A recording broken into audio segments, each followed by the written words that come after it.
Hey there, you cozy little cryptids. As the title suggests, I shall be working my way through Coraline, chapter by chapter, occasionally 2 chapters by 2 chapters, depending on how I'm feeling on the day, but I will make these weekly uploads, so eventually I shall get to the end of the book on this channel. So you don't just have to scroll to the end of some of my live streams. But yes, without further ado, this is Coraline by Neil Gaiman. I started this for Holly, I finished it for Maddie. Quote at the beginning says, "Fairy tales are more than true, not because they tell us that dragons exist, but because they tell us that dragons can be beaten." By G.K. Chesterton. Now, if you don't want to hear me read the foreword, which is essentially the behind the scenes of the book, then you can skip to the timestamp that I put in the description and on the screen now, if you just want to skip to chapter 1. But I quite like the foreword because it tells us a bit more about where the story came from, why it was written, who it was written for, and things like that. So, here we go. We moved into our flat in Littlemead, in the tiny Sussex town of Nutley in the south of England in 1987. Once on a time it had been a manor house, built for, the old man who had once owned the house before he sold it to a pair of local builders told me, the physician to the King of England himself. It had been a manor house before then, but it was now converted into flats. Flat number 4, where we lived, was a good place, if a little odd. Above us, a Greek family. Below us, a little old lady, half-blind, who would telephone me whenever my children moved and tell me that she was not certain what was happening upstairs, but she thought it must be elephants. I was never entirely certain how many flats there were in the house, nor how many of them were occupied. We had a hallway running through the length of the flat, as big as any room. At the end of the hall hung a wardrobe door as a mirror. When I started to write a book for Holly, my 5-year-old daughter, I set it in the house. It seemed easy. That way, I wouldn't have to explain to her where anything was. I changed a couple of things, of course, swapped the position of Holly's bedroom and the lounge. Then I took a closed oak panelled door that opened onto a brick wall, and a sense of a place from the drawing room and a house that I grew up in. That house was big and old. It had been split into just 2 before we moved there. It had the servants' quarters, except for one room, the oak-panelled drawing room, only for best, with a door at the end that had once been the family's entrance, and that now led nowhere. It opened onto a brick wall. I took that room and that door, along with the front room of my grandmother's house, only for best, not for the family, still life oil paintings of fruit on the walls, and I put them into the book that I had started writing.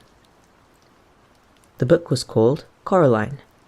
I typed the name Caroline, and it came out wrong. I looked at the word Coraline, and I knew it was someone's name. I wanted to know what happened to her. Holly liked scary stories, with witches and brave little girls in them. Those are the kinds of stories she told me. So Holly's story was going to be scary. I wrote an opening that I later deleted. It went, "This is the story of Coraline, who was small for her age and found herself in darkest danger." Before it was all over, Coraline had seen what lay behind mirrors, and had a close call with a bad hand, and had come face to face with her other mother. She had rescued her true parents from a fate worse than death, and triumphed against overwhelming odds. This is the story of Coraline, who lost her parents and found them again, and more or less escaped, more or less unscathed. I stopped writing Holly's book when we moved to America. I had been writing it in my own time. It didn't seem like I had any own time any longer. 6 years later, I picked it up and continued from the middle of the sentence I'd stopped in at August 1992. It was, "Hello," said Coraline. "How did you get in?" The cat didn't say anything. Coraline got out of bed. I started it again because I realized that, if I didn't, my youngest daughter, Maddie, would be too old for it by the time I was done. I started it for Holly, I finished it for Maddie. Now we were living in a Gothic old house in the middle of America, with a turret and a wraparound porch with steps up to it. It's a house built over 100 years ago by a German immigrant, a cartographer, that's someone who makes maps, and an artist. His son, Henry, was said to have been the first man to put an engine on a boat or on a bicycle, and was described as the greatest creative figure in the history of the racing car. Now I was writing Coraline again. I still had no time, so I'd write 50 words a night in bed before I fell asleep. I went on a cruise to raise money for the First Amendment, that's the one about freedom of speech, in comics. I finished it in a little cabin on a lake in the woods.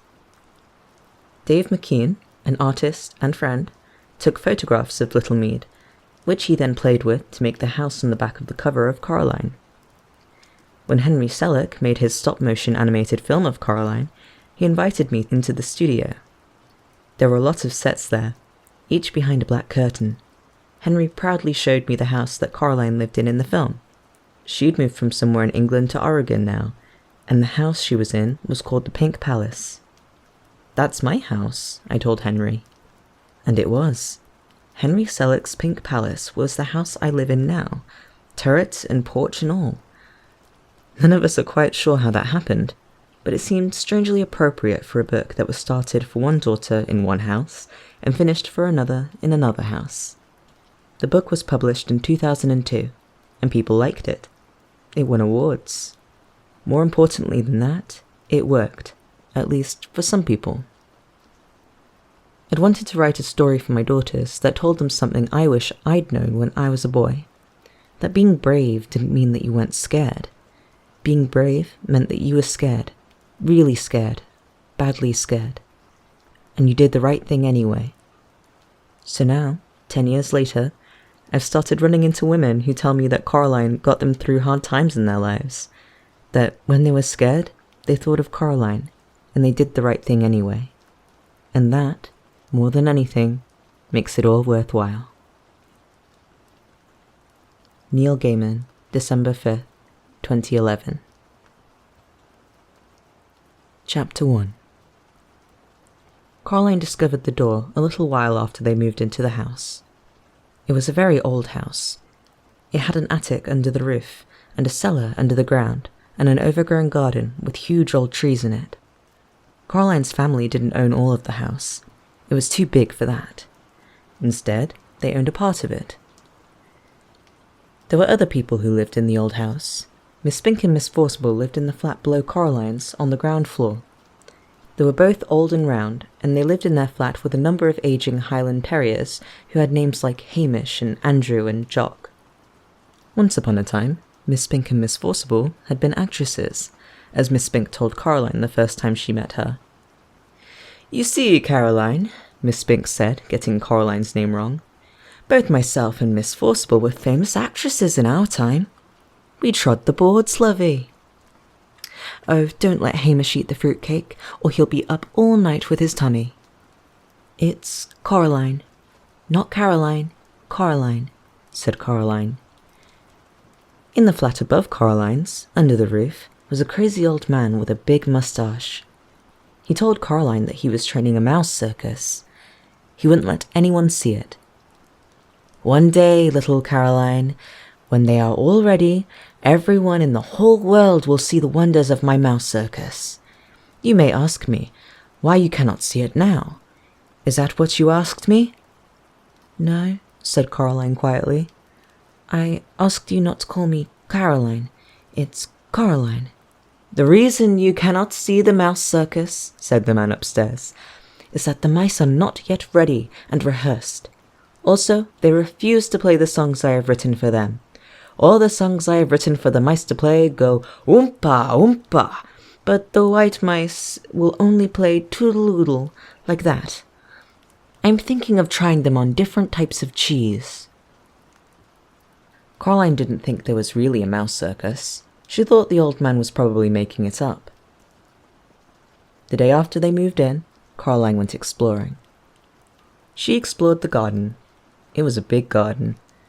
At the very back was an old tennis court, but no one in the house played tennis, and the fence around the court had holes in it, and the net had mostly rotted away.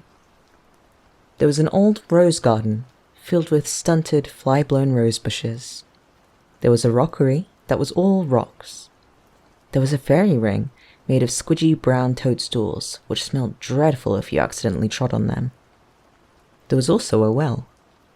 On the first day Coraline's family moved in, Miss Spink and Miss Forcible made a point of telling Coraline how dangerous the well was, and they warned her to be sure that she kept away from it. So Coraline set off to explore for it, so that she knew where it was to keep away from it properly. She found it on the third day, in an overgrown meadow beside the tennis court, behind a clump of trees. A low brick circle, almost hidden in the high grass.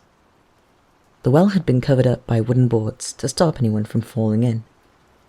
There was a small knothole in one of the boards, and Coraline spent an afternoon dropping pebbles and acorns through the hole, and waiting and counting until she heard the plop as they hit the water far below.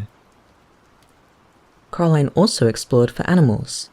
She found a hedgehog and a snakeskin, but no snake, and a rock that looked just like a frog, and a toad that looked just like a rock. There was also a haughty black cat who sat on walls and tree stumps and watched her, but slipped away if she ever went over to try to play with it. That was how she spent her first 2 weeks in the house, exploring the garden and the grounds. Her mother made her come back inside for dinner and for lunch, and Coraline had to make sure she dressed up warm before she went out, for it was a very cold summer that year. But go out she did, exploring, every day until it rained, when Coraline had to stay inside. "What should I do?" asked Coraline. "Read a book," said her mother. "Watch a video. Play with your toys. Go and pester Miss Spink and Miss Forcible, or the crazy old man upstairs." "No," said Coraline.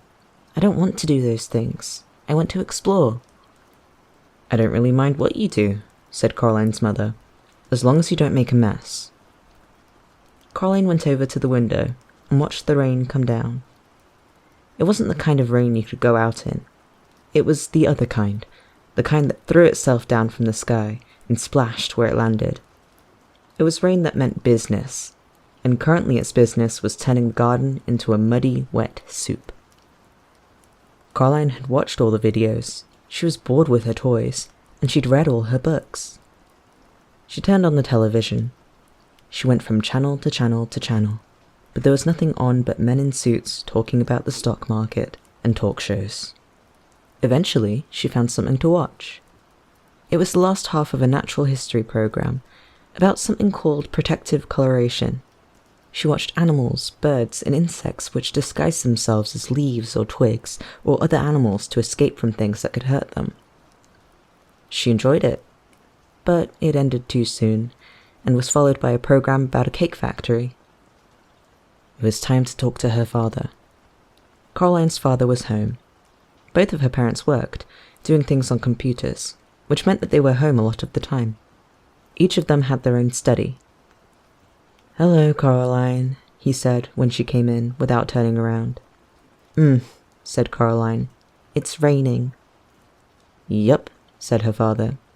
"It's bucketing it down." "No," said Coraline. "It's just raining. Can I go outside?" "What does your mother say?" "She says you're not going outside in weather like that, Coraline Jones." "Then no." "But I want to carry on exploring." "Then explore the flat," suggested her father. "Look, here's a piece of paper and a pen. Count all the doors and windows, list everything blue, mount an expedition to discover the hot water tank, and leave me alone to work." "Can I go into the drawing room?" The drawing room was where the Joneses kept the expensive and uncomfortable furniture Coraline's grandmother had left when she died. Coraline wasn't allowed to go in there. Nobody went in there. It was only for best. "If you don't make a mess, and you don't touch anything." Coraline considered this carefully. Then she took the paper and the pen and went off to explore the inside of the flat. She discovered the hot water tank. It was in a cupboard in the kitchen. She counted everything blue, 153. She counted the windows, 21. She counted the doors, 14. Of the doors that she found, 13 opened and closed. The other, the big carved brown wooden door at the far corner of the drawing room, was locked. She said to her mother, "Where does that door go?" "Nowhere, dear." "It has to go somewhere." Her mother shook her head. "Look," she told Coraline. She reached up and took a string of keys from the top of the kitchen doorframe. She sorted through them carefully and selected the oldest, biggest, blackest, rustiest key. They went into the drawing room. She unlocked the door with the key. The door swung open. Her mother was right. The door didn't go anywhere. It opened onto a brick wall. "When this place was just one house," said Caroline's mother, "that door went somewhere. When they turned the house into flats, they simply bricked it up. The other side is the empty flat on the other side of this house, the one that's still for sale." She shut the door and put the string of keys back on top of the kitchen doorframe. "You didn't lock it," said Coraline. Her mother shrugged. "Why should I lock it?" she asked. "It doesn't go anywhere." Coraline didn't say anything. It was nearly dark outside now, and the rain was still coming down, pattering against the windows and blurring the lights of the cars in the street outside. Caroline's father stopped working and made them all dinner. Coraline was disgusted. "Daddy," she said, "you've made a recipe again."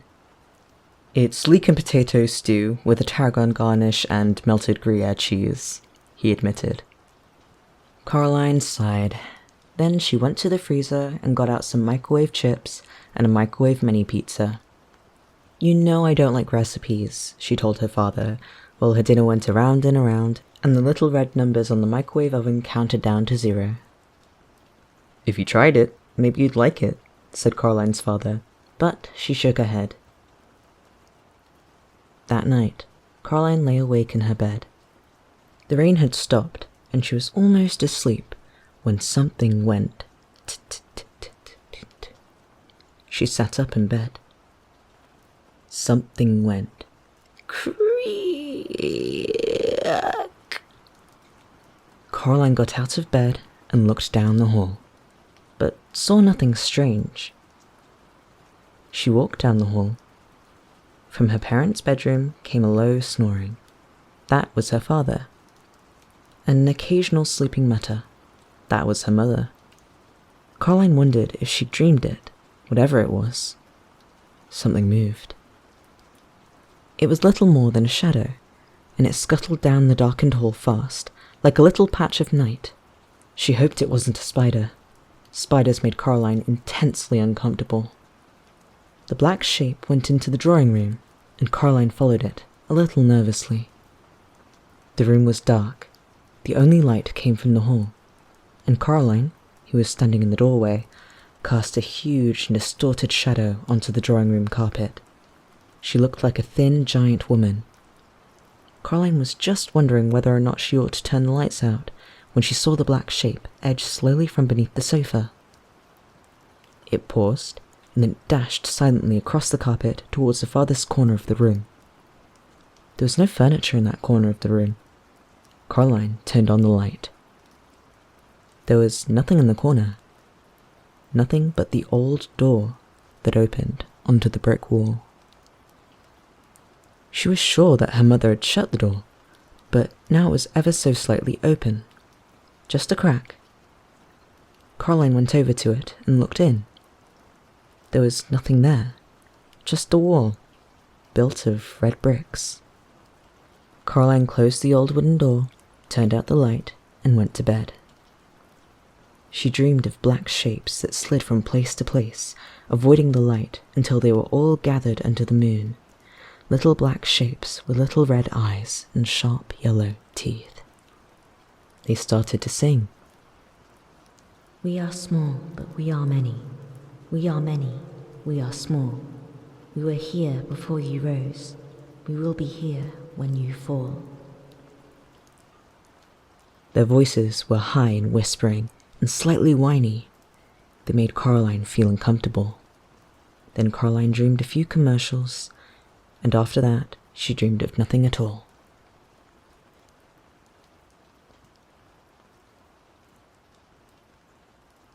Next week, I'll be reading Chapter 2 and Chapter 3. I hope to see you there.